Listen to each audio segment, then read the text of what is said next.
ceux qui me connaissent connaissent mon profond attachement, mon affection pour l'Afrique et pour le Mali.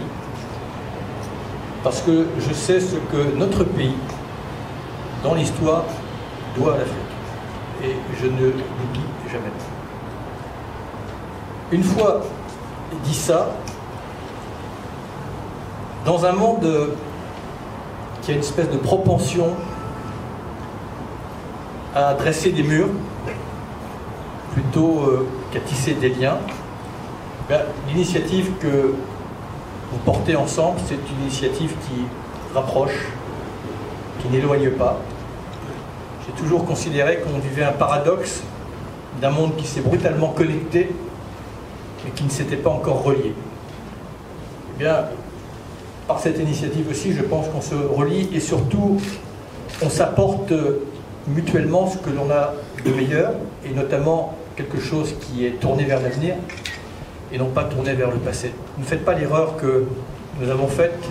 Ne vous alignez pas avec les énergies fossiles dont nous essayons de sortir, parce qu'avec ces énergies, vous allez gagner en autonomie, en indépendance et en liberté, parce que les énergies renouvelables, ce sont les énergies de l'avenir. Elles vont vous donner votre liberté, parce que vous allez vous allier avec un allié qui ne trahit jamais, c'est la nature. Le vent et le soleil, dont je pense que vous ne manquez pas au Mali, vont vous permettre d'accéder à tous vos besoins énergétiques qui conditionnent tous les autres besoins dont vos citoyennes et citoyens ont besoin. Et donc, j'ai une foi absolue dans ces technologies. Et je pense que c'est ça dont notamment l'Afrique a prioritairement besoin. Je ne suis pas le seul convaincu. Jean-Louis Borloo et bien d'autres ont porté également cet espoir, et les Africains l'ont pensé. Et puis j'en profite parce qu'il y a des acteurs économiques qui s'efforcent à garder du sens et à faire en sorte que l'économie soit bien un moyen au service de l'humain, alors que parfois on a plutôt utilisé l'humain au service de l'économie.